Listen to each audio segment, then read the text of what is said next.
नमस्कार मित्रांनो, कोकणातल्या भयकथा या चॅनलवर आपल्या सगळ्यांचं स्वागत असा. तुम्ही जर आजच या चॅनलवर असाल तर चॅनल सबस्क्राईब करा आणि बेल आयकॉन दाबा. बेल आयकॉन दाबल्यावर खाली येणाऱ्या ऑल ऑप्शनला क्लिक करा, म्हणजे पुढच्या सगळ्या भयकथांचे नोटिफिकेशन तुमच्यापर्यंत पोहोचतील. मित्रांनो, ही गोष्ट 4 दिवसापूर्वीची असा. आपल्या चॅनलचे सबस्क्रायबर महेश यांनीही सांगितलेली असा. ती मी तुमच्यासमोर कथेच्या स्वरूपात मांडते. मेघाचा पाऊस पडलो की संपूर्ण कोकण हिरव्यागार होता. शेतीच्या कामांका सुरुवात होता. त्याचबरोबर चढणीचे मासे, नदीतले आणि व्हाळातले कुर्ले पकडून रात्रीची मासेमारी करणाऱ्यांची लगबग सुरू होता. अनेक मुंबईकरी गावात या सगळा अनुभवण्यासाठी म्हणून मिरगाच्या म्हणजे पहिल्या पावसात गावात येतात. मित्रांनो, मी महेश. आता 4 दिवसापूर्वी माझ्या चुलत भावांच्या बाबतीत कुर्ले पकडून गेले असताना जी काय घटना घडली ती मी तुमच्यासमोर आज कथेच्या स्वरूपात सांगते. शनिवार होतो. माझे सागर आणि समीर नावाचे मुंबईतले 2 चुलत भाऊ खास पहिल्या पावसाची मजा लुटण्यासाठी जवळपास 5 वर्षांनी आज गावा गेले होते. आज दिवसभर रिमझिम पाऊस पडत होतो. त्यामुळे घरातून त्यांना काही बाहेरच पडत मिळत नव्हता. म्हणता आता संध्याकाळचे 4 वाजले. इतक्यात ते दोघेही माझ्याकडे गेले आणि म्हणाले, महेश दादा, रात्री आपण कुर्ले पकडून जाऊया. बऱ्याच वर्षांनी योगायोग इलो अरे म्हणतो. मी दिवसभर ट्रॅक्टरने शेतात नांगरणी केल्यामुळे माझा अंग खूप दुखत होता. मी त्यांना म्हणाले, माका नाही रे शक्य होचा योग. दोघांचंही आता चेहरा उतारलो. दोघेही शांतच बसले. पण मी इतक्यात त्यांना म्हणाले, अरे समीर, सागर, अरे आपल्या वाडीतले 2-3 पोरगे रात्री कुर्ल्यांका नदीत जाऊचे असत. त्यांच्याबरोबर जावा तुम्ही. मी सांगते त्यांना फोन करून. आणि मी लगेचच वाडीतल्या त्या पोरग्यांका फोन लावले आणि ते पण हा म्हणाले. इतक्यात समीर म्हणालो, महेश दादा, मी आणि सागर जरा कुडाळ जाऊन येतो. मी ठीक असं म्हणाले, पण लवकर येवा. पोरगे 8-8:30 वाजता नदीत कुर्ल्यांका जातले, त्याच्या आधी येवा. दोघेही होय म्हणाले. माझी 2 व्हीलर घेऊन दोघेही आता कुडाळ निघान गेले. आता संध्याकाळचे 6 वाजले होते. काळोख पडाक लागलो होतो. काही क्षणातच अगदी सगळीकडे अंधार पसरलो. गावात पहिल्या पावसात कुर्ले मासे पकडणं म्हणजे मोठी पर्वणीच असतं. काळोख झाल्यामुळे आजूबाजूच्या घरांचे लाईटी लागले. काळोखात काजव्यांचे लुकलुकणारे प्रकाश सगळीकडे आता दिसायला लागले होते. आता रात्रीचे 8 वाजले. समीर आणि सागर योग नसल्यामुळे मी त्यांना कॉल केले. ते म्हणाले, दादा, अरे इकडे जोरदार पाऊस पडता, येऊकच मिळणार नाही. मी म्हटले, ठीक असा. अरे पण इकडे तर पावसाचं एक थेंब पण पडणार नाही. तुम्ही आरामात या, उगाच घाय करू नका. इतक्यात वाडीतलो एक पोरगो माका हाक मारूक लागलो, महेश दादा, अरे तुझे भाव येतात ना कुर्ले पकडू. मी म्हणाले, अरे ते कुडाळात अडकले रे पावसात. थोडी वेळ वाट बघा, येतील ते, मग जावा एकदम. असा म्हणून तो पोरगो निघान गेलो. आता रात्रीचे 9:30 वाजले तरी सागर आणि समीर अजूनपर्यंत येऊ नव्हते. वाडीतले पोरगे आता त्यांची वाट बघून नदीत कुर्ल्यांका निघान गेले होते. मी दोघांची आतुरतेने वाट बघत होते. शेवटी आता 10:30 पावणे 11च्या दरम्यान समीर आणि सागर पूर्ण भिजान घराकडे गेले. दोघांनीही कपडे बदलले नाही. माझ्या बायकोने का लगेच जेवण वाढले नाही. दोघांचे मूड ऑफ झाले होते. कितीतरी वर्षांनी नदीतले कुर्ले पकडूचो योगायोगिलो होतो आणि तो पण गेलो.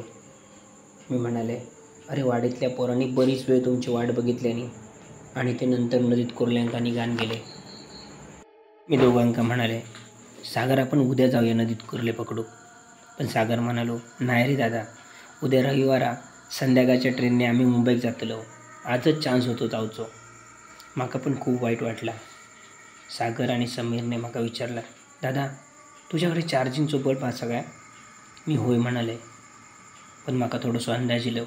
मी त्यांना म्हटले, आता जाऊ नको नदीत, आता खूप उशीर झालो. रात्रीचे 12 वाजत इले. आता रात्रीचे 11:30 पावणे 12 झाले होते. घरातली सगळी माणसं आता झोपा गेली होती. सागरने चार्जिंगचो बल्ब हळूच आपल्या खिशात घालून ठेवल्या आणि दोघांनीही घराच्या बाहेर लोट्यावर झोपण्याचं नाटक केल्याने. अर्धा तास झालं. घरातली सगळी जण आता गार झोपी गेली. समीर आणि सागर दोघेही उठले दोघेही नदीत कुर्ले पकडण्यासाठी नदीत जाणाऱ्या पायवाटेत नदीकडे जाऊन निघाले.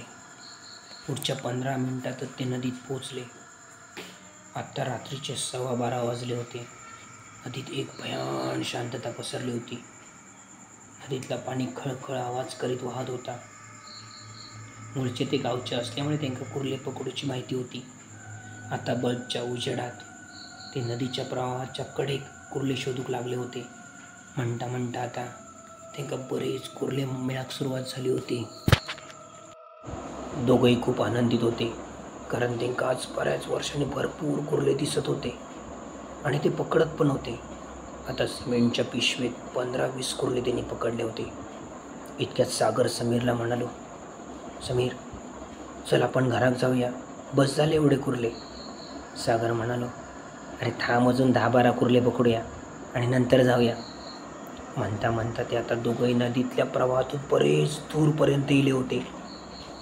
इतक्यात समोर पाण्यात आणखी कोणतरी बल्बच्या उजेडात 4-5 जण कुर्ले पकडताना त्यांना दिसले. सागर म्हणालो, आपल्या वाडीतले पोरगे असतले.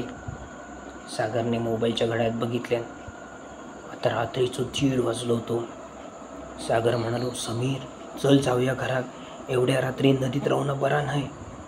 समीर म्हणालो, जाऊया, फक्त 5 मिनिटं थांब, झालं जाऊया. समोरच्या वाडीतल्या पोरांका ते आता हाक मारू लागले होते. पण काय आश्चर्य, काही क्षणातच ते समोर दिसणारे 4-5 जण अचानकपणे गायब झाले होते. त्यांचं काय माग मुसही दिसत नव्हतं. आता मात्र दोघंही टराकले. दोघंही कसेबसे पाण्याच्या प्रवाहातून बाहेर इले. आता चार्जिंगचं बल्ब बऱ्यापैकी उतारलं होतं. आता त्या दोघांका नदीतून बाहेर पडण्याची वाटच मिळत नव्हती. सगळीकडे आजूबाजू त्यांना मोठमोठी झाडाझुडपा दिसत होती. इतक्यात समोर त्यांना काही माणसांची चाहूल लागली. दोघांनी आता डोळे बारीक करून बघितल्याने तर एक माणूस, एक बाई आणि 2 लहान मुलं त्यांना त्यांच्या समोर उभी असलेली दिसली. ते दोघेही आता नदीतल्या लवळ्यातून वाट काढत त्यांच्याकडे पोहोचले. दोघेही घाबरेखुबरे झाले होते. तशा परिस्थितीत तिने त्या समोरच्या माणसांका विचारल्याने, दादा, नदीतून बाहेर पडण्याची वाट काय असा? आमका वाटच दिसणार नाही, जरा प्लीज आमका मदत करशात, नदीतून बाहेर पडण्याची वाट दाखवा आमका. इतक्यात त्या समोरच्या माणसानं त्यांना बोटाच्या खुणीन डाव्या बाजूक जाऊक सांगितल्या. तसे सागर आणि समीर निघाले. 5 मिनिटं फिरल्यावरती पुन्हा त्याच माणसांकडे गेले. पुन्हा त्यांनी विचारल्याने, दादा ओ फिरान, आम्ही पुन्हा तुमच्याचकडे येलो, प्लीज आमका वाट दाखवा, आमका वाटच मिळणार नाही हो बाहेर जाऊ. आता त्या बाईन बोटाच्या साह्याने त्यांना उजवीकडे जाऊक सांगितल्या. आता मात्र पुन्हा दोघेही नदीतून बाहेर जाण्यासाठी दाखवलेल्या मार्गाने जाऊक निघाले. पण पुन्हा एकदा 5-10 मिनिटात फिरान ते पुन्हा त्याच जागी गेले. आता ती 4ही जण त्याच जागी स्तब्धपणे उभी होती आणि जोरात हसत होती. सागर, समीर अगदी रडकुंडी गेले होते. दोघांनीही आता चौघांकडे बघितल्याने तर काय, चौघांची मुंडकी जाग्यावर नव्हती. फक्त 4 धडा त्यांच्या समोर उभी होती. त्या 4ही धडातून आता रडण्याचा आवाज अगदी स्पष्ट येत होतो.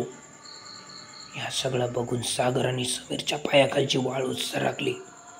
दोघंही आता एकमेकांच्या हात धरून धावत होते. त्या भयान शांततेतून नदीत 4ही बाजू सैरावैरा धावत होते.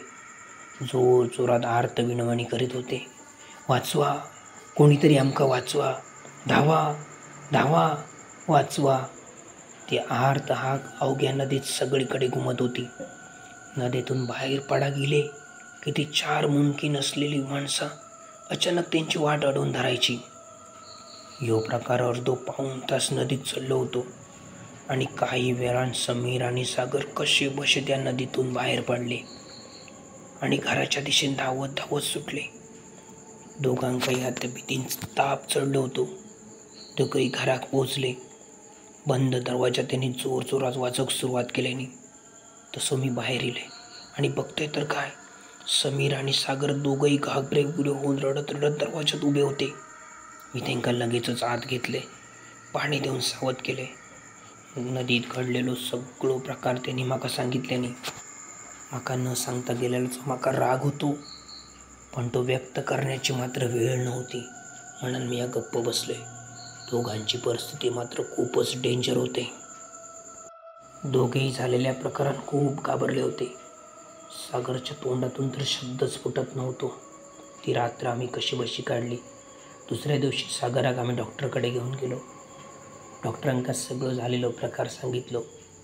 तर डॉक्टर म्हणाले की घडलेल्या प्रसंगाचा त्याच्या मनावरती आघात झाला, त्यामुळे त्याचं थोडंसं मानसिक संतुलन बिघडला. आठवड्याच्या ट्रीटमेंटनंतर तो अगदी नॉर्मल होईल. तर मित्रांनो, सागर आणि समीरने रात्री कुर्ले पकडूच्या नादात सगळं प्रसंग आपल्यावर ओढवून घेतलं होतं आणि तो प्रसंग आम्ही कथेच्या स्वरूपात तुमच्यासमोर मांडण्याचा प्रयत्न केला. ही गोष्ट जर तुमका आवडली असाल तर जास्तीत जास्त लोकांका शेअर, लाईक आणि कमेंट करा. आणि कोकणातील भयकथा या यूट्यूब चॅनलला जर तुम्ही आजच असाल तर चॅनल सबस्क्राईब करू मात्र विसरा नका, म्हणजे पुढची एक भयकथा तुमका या चॅनलवर ऐकायला मिळत. मी आजपर्यंत तुमची या ठिकाणी रजा घेते. धन्यवाद.